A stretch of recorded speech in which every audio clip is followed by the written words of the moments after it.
I want to talk about the bedrock of history that demonstrates why Christians have historical certainty about the resurrection of Jesus Christ. Now, these historical facts are not things that historians dispute. They are things that historians believe to be true. And so, the first of these facts is that indeed Jesus Christ was crucified. The reality is that multiple independent Christian and non-Christian sources from the first century talk about the fact that Jesus Christ was crucified on a cross. That alone disproves Islam, because Islam teaches that Christ was not crucified. Ladies and gentlemen, correct. Muslims don't believe that Christ was crucified, but everything in history teaches us that Christ was crucified, thus disproving Islam and showing the author of the Quran to be in error and to be wrong, showing that the Quran is not from God. Why do we know that Christ was crucified? Matthew, Mark, Luke, John, Josephus, Suetonius, and multiple other sources, including Paul, all show that Christ was crucified, and they were not all Christian. Jesus Christ was buried in a tomb. I'm not going to repeat the arguments of the last talk. Just go back and look at the last talk that JC will hopefully put up in sequence, so you'll have access to that talk before you listen to this talk. But Christ was buried in a tomb. That itself demonstrates that the Quranic story is a lie. Why? Because if some fictional character was crucified, someone other than Jesus was crucified, then that means that that body must still be in the tomb. There must still be a body in the tomb, because the evidence says that the crucified body was buried, which means that when Christians went around proclaiming the resurrection, all that the Jewish authorities had to do to disprove the claim was to go to the tomb, take out the body, and drag the rotting corpse through the streets, humiliating the Christians and proving that Christ was still dead. But they didn't do that. The reality is that from the very beginning, the only counter-narrative that was ever offered to the fact that Christ had risen from the dead by the opponents of the Christians was that the body was stolen. But if the only counter-narrative to the resurrection was that the body was stolen, it is an admission by the enemies of the Christians that the tomb was empty. And so, based upon the indisputable fact of the buried body of Jesus and the indisputable fact of the empty tomb, we can conclude that Islam is false, that the mythicists are wrong, that the Gnostics are wrong. The next indisputable fact, ladies and gentlemen, and I'd invite you to come a bit closer. Please come in a bit closer.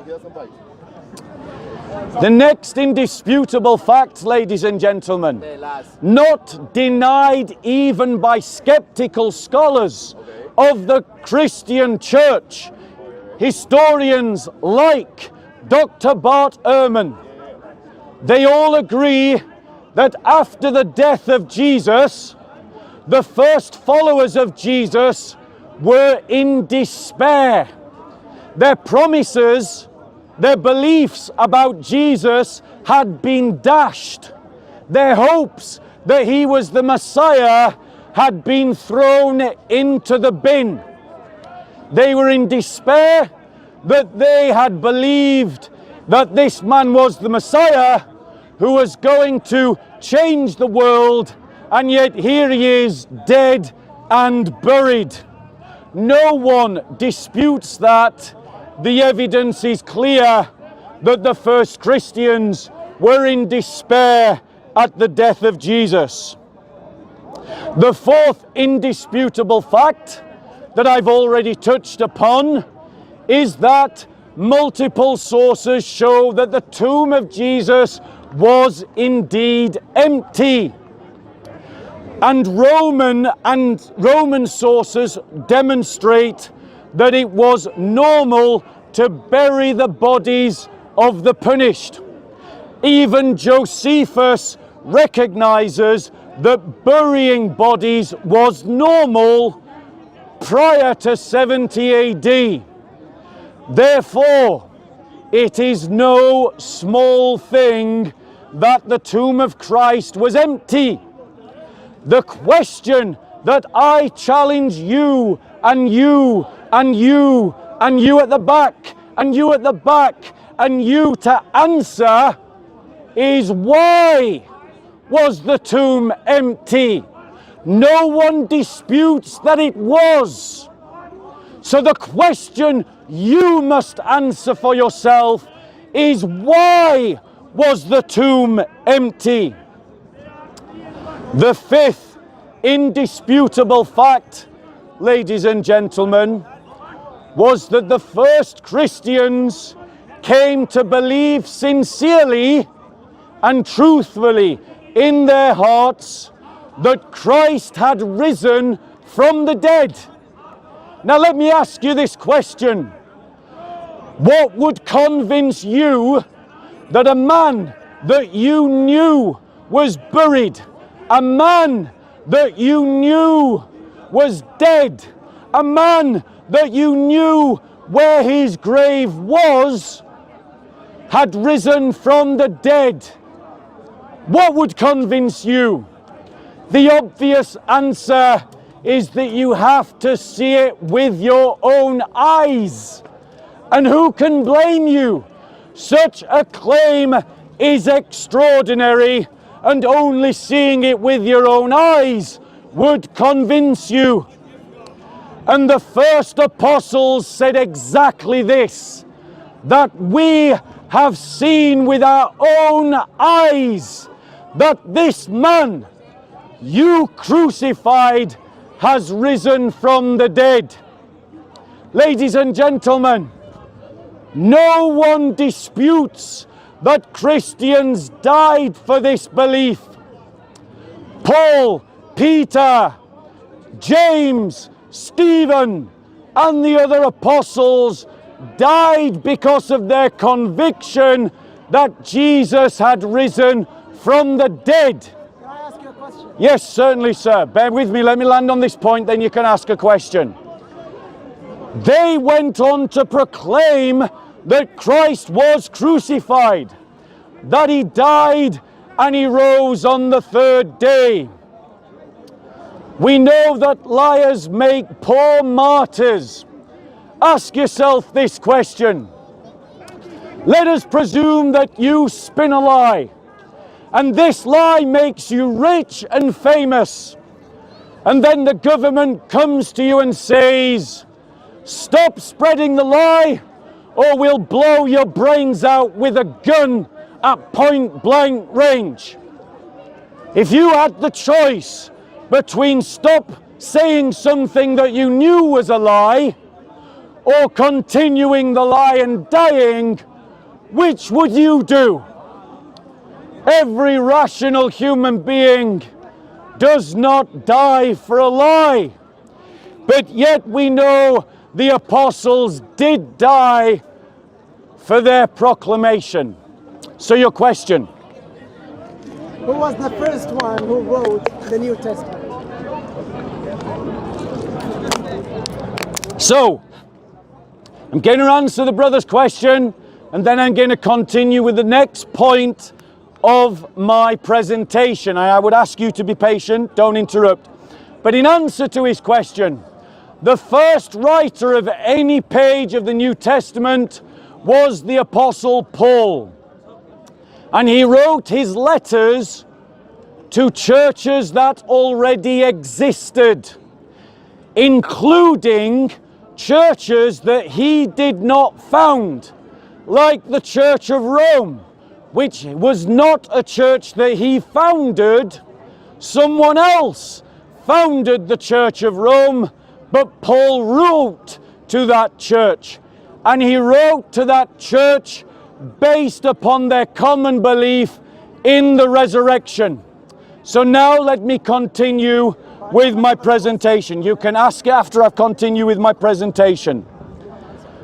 The sixth indisputable point, ladies and gentlemen, is that the first apostles were transformed by their encounter with the resurrection of our Lord. The fact that they encountered the resurrection of our Lord meant that they did what they did not have a paradigmatic matrix to do. There was no paradigmatic matrix, a cultural norm in first century Judaism, Second Temple Judaism, to say that one man had risen from the dead. The normative thing to do when someone great died is to do exactly what we do today. When you go to St. Paul's Church and you see the mausoleum to Nelson and you see the mausoleum to Wellington, great men had tombs built for them, just as referenced in the Gospel when Christ recognized that the Jews had built tombs and venerated tombs to the older prophets. In other words, when Jesus died, the normative thing to do would have been to reverence his tomb. But the first Christians did not do that. The first Christians proclaimed the resurrection. In other words, they were transformed by the experience. Something transformed them. And my question to you, please guys, don't give the troll attention. Ignore the troll. He is feeding on your attention. If you ignore him, he will go away. If you engage with him or look at him, he feeds on your attention. Ignore the troll. So the question to you is, why were the first apostles transformed when there was no cultural reason for them to be transformed if Christ had not risen from the dead? Now you can ask a question. Go on. You are repeating what Paul said, because there are a lot of sects that were disbelieving in Paul. What's your question? My question was, who wrote the New Testament? So, I know it's Paul. But what's your question, sir? I have a presentation. Ask your question. You are repeating. Last chance. Yeah, you are repeating what Paul's saying. Okay. But the early Christians, the early one who were with Jesus, they weren't believing in Paul. So, ladies and gentlemen, He was a pagan Jew. let me bounce off what this interrupter is trying to say. So let me bounce off the non-question. Ladies and gentlemen, Paul wrote, Paul was not the first Christian. Historically, it is not disputed amongst historians that Paul was a persecutor of the church. He persecuted a body of people who believed that Christ had risen from the dead before he converted. So in other words, as we see in 1 Corinthians chapter 15, where Paul himself quotes a creed of the early church that predates him in a letter that he writes to the Corinthian church, as he does proclaim the resurrection in the epistle to the Romans, a church that believed in the resurrection that he did not found. Christians believed in the resurrection of Jesus Christ before Paul. And so, ladies and gentlemen, my heckler is simply wrong. Paul did not invent the resurrection. He came to believe in the resurrection. And what is interesting, ladies and gentlemen, is why did Paul come to believe in the resurrection? Delusion. In the book of Acts, it is recorded in 3 places that Paul saw the risen Jesus. In his own letters to the Galatians, he writes that he had seen the risen Jesus.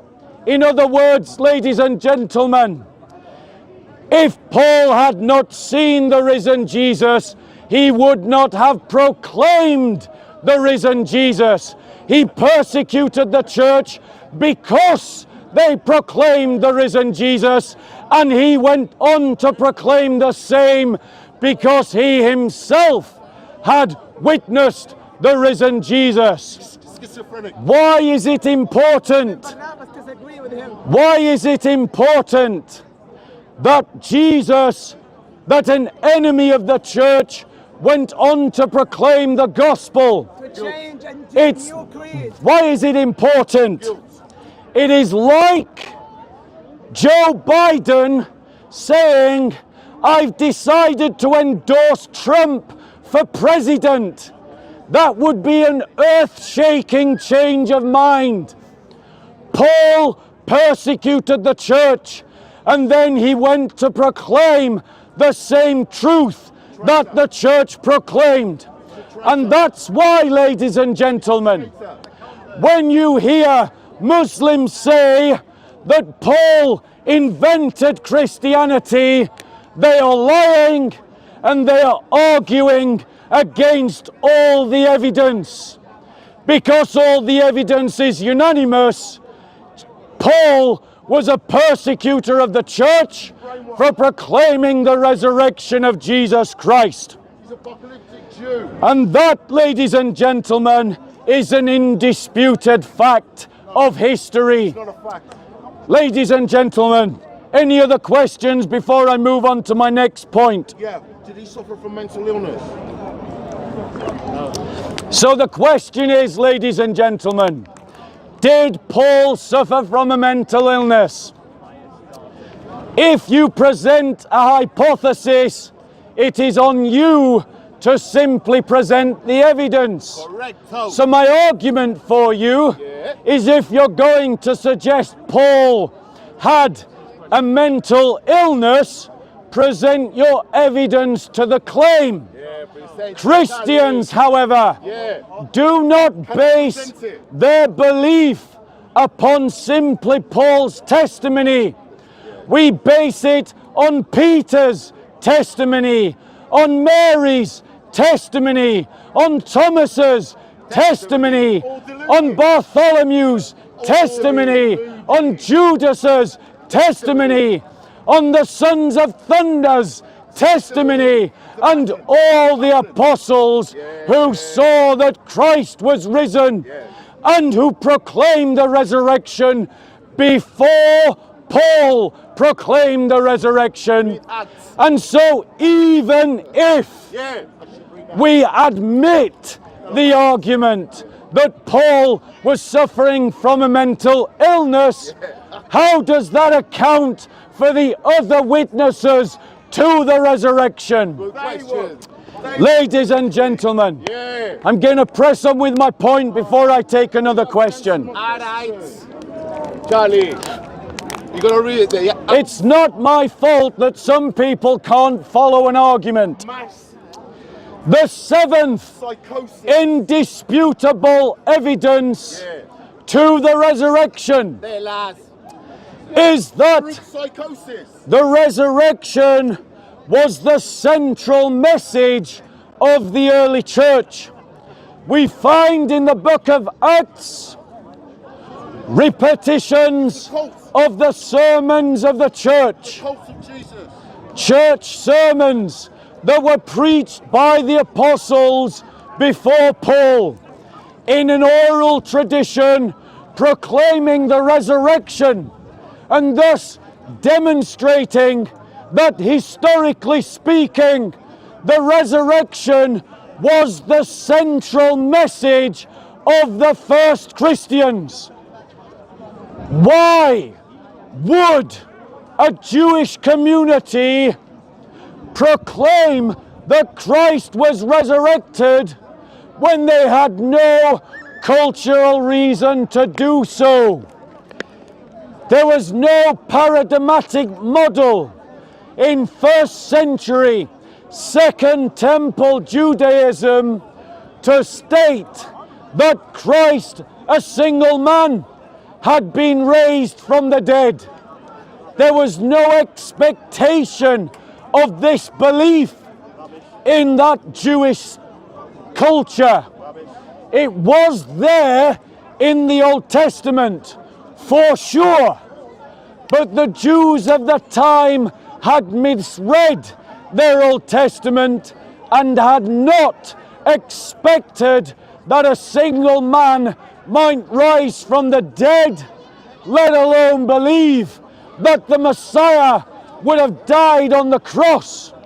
And so, when Christ rises from the dead, he breaks open a new paradigmatic model that did not exist in his own cultural milieu, and that in itself is evidence to the reality experienced by the apostles.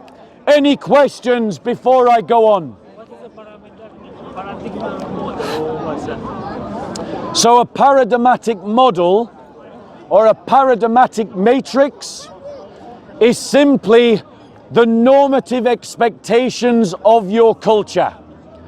For example, if someone walked through this street right now and started saying to us that they had the cure to AIDS, what would be your first gut reaction?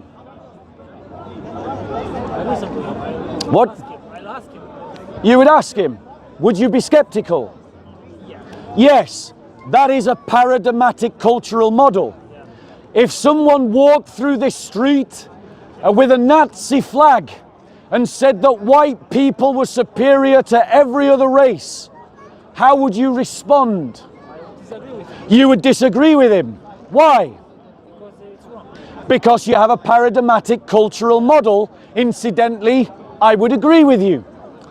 If you were in a field and you saw an illuminous object in the shape of a saucer floating across the sky and it shot up into space straight up like a rocket, what would be your first thought about what you have seen?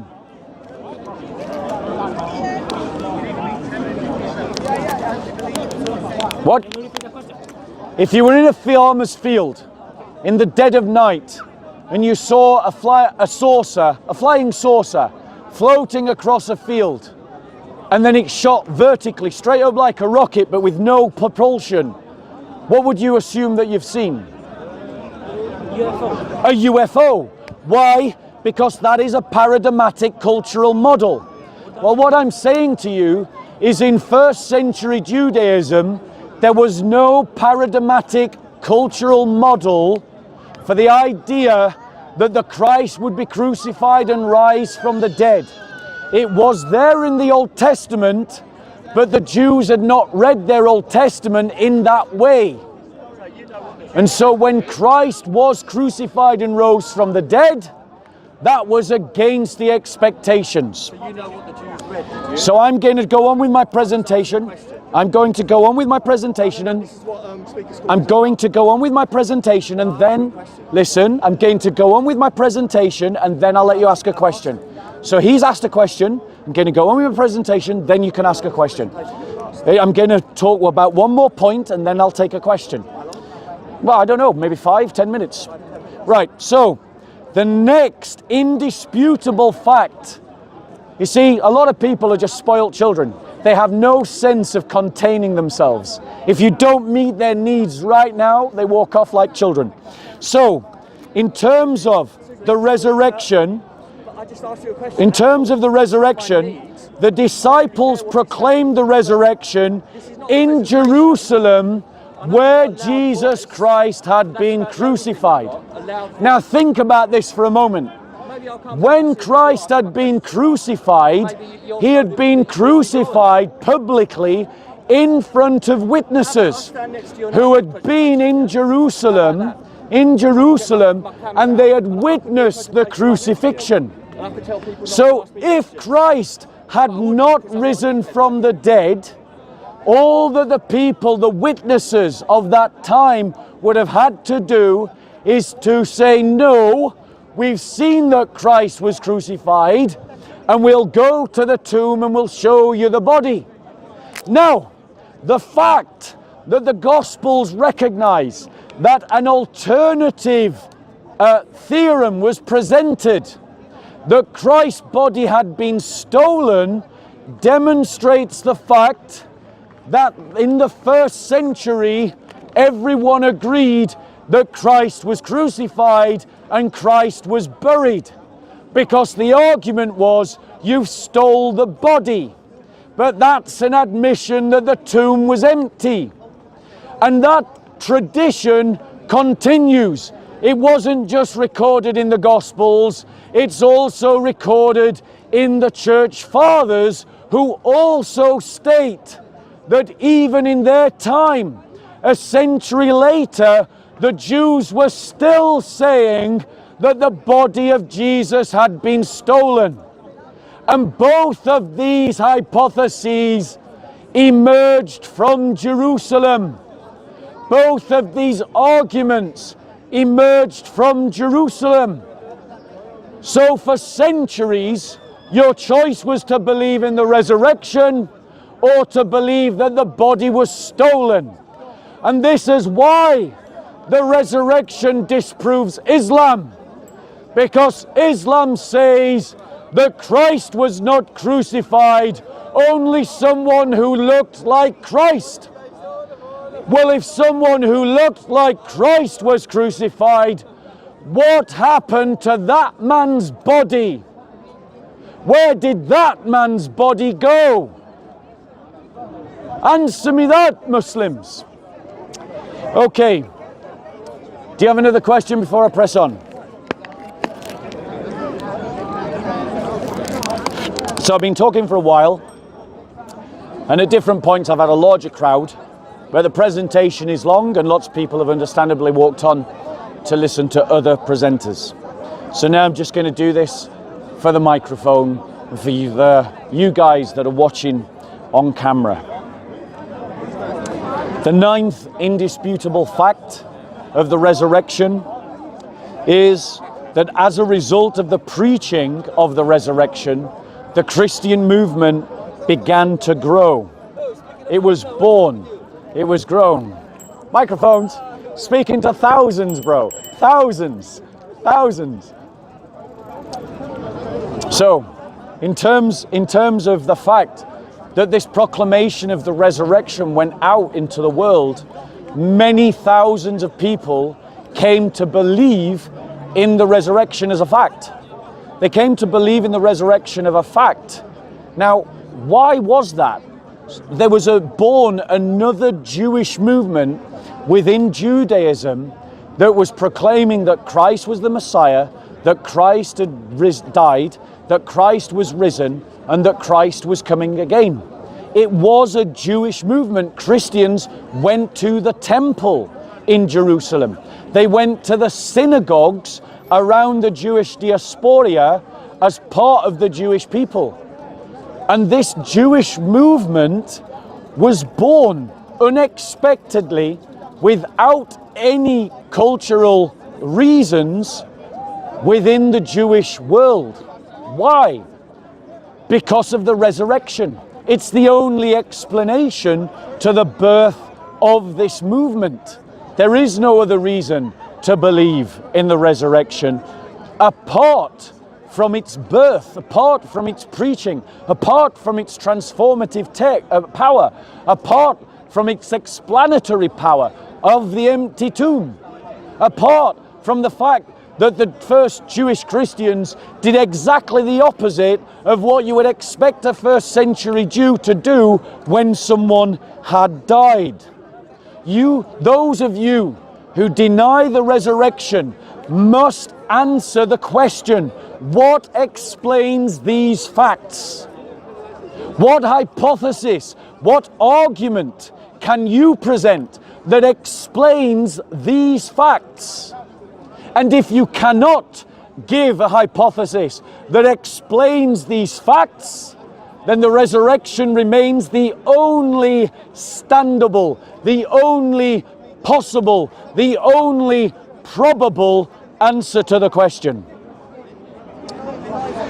The 10th indisputable fact is that because of the resurrection, Jews who had their entire lives honored the Sabbath, the Saturday, as a holy day, went on to add the Sunday, the first day of the week, as a holy day, a day in which they gathered together in houses to break bread and to drink wine, ceremoniously proclaiming the crucifixion and the resurrection and the return of Christ. Now think about this for a moment. If Christ had merely died, then the memorial of his supper would have only been a memorial of his crucifixion. But the memorial of his supper proclaims the resurrection. It assumes the resurrection because it is celebrated on the first day of the week, the Sunday, the day when Christians say that Christ rose from the dead. Why would Jews honor the most common of days, the first day of the week, as something special, unless something special had happened to make that day special to them? It makes no sense. Show me why in the Old Testament any Jew would have treated Sunday as a special day. There is no reason for it. There is no justification for it. But something changed a group of Jews into honoring the Sunday as the first day as a special day of celebration, even though paradigmatically they had no reason to do so. And that shift, that cultural change, can only be explained by the resurrection. And if you think I'm wrong, then you explain to me why the Jews changed their day of special celebration to a Sunday. What reason do you want to give to explain that? My next and final point as to why we as Christians believe that the resurrection is the best probable answer to all the historical evidence is that it is not disputed amongst historians that James, the brother of Jesus, was a convert to the Christian faith and was a leader of the early church. James, the brother of Jesus, is recorded in the Gospels as being skeptical of his brother's claims. They assumed that because our Lord was making these outlandish claims, that he was Lord of the Sabbath, that he was existent before David, that he was the resurrection and the life, that he was the good shepherd, that he was the great I am, that he was the bread from heaven, that he was the one who was Emmanuel, the fulfillment of the prophecies of Isaiah, that he was the one whom a great prophet like John the Baptist, fulfilling the role of Elijah, had been prophesied, and fulfilling that role as the divine figure that would come, the embodiment of the Son of Man in Daniel chapter 7, they assumed that he was ill, that he was mad. But yet this skeptic, James, the brother of Jesus, became one of the pillars of the church in Jerusalem. So my question to all of you skeptics, all of you who deny the resurrection, explain to me what changed James's mind.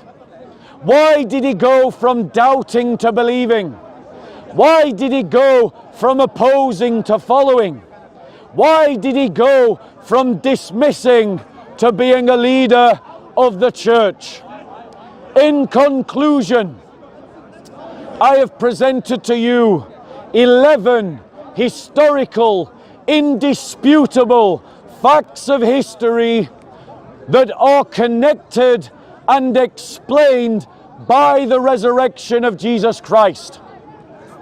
You, if you doubt the resurrection of Jesus Christ, must present to me an explanation that accounts for these 11 facts.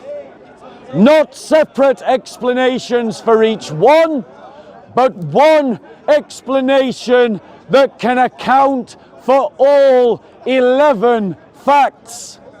And if you cannot present to me one explanation that accommodates these 11 facts, then the best and most probable explanation is that indeed Jesus Christ rose from the dead. Christos anesti. Christ is risen. Peace be with you, sister.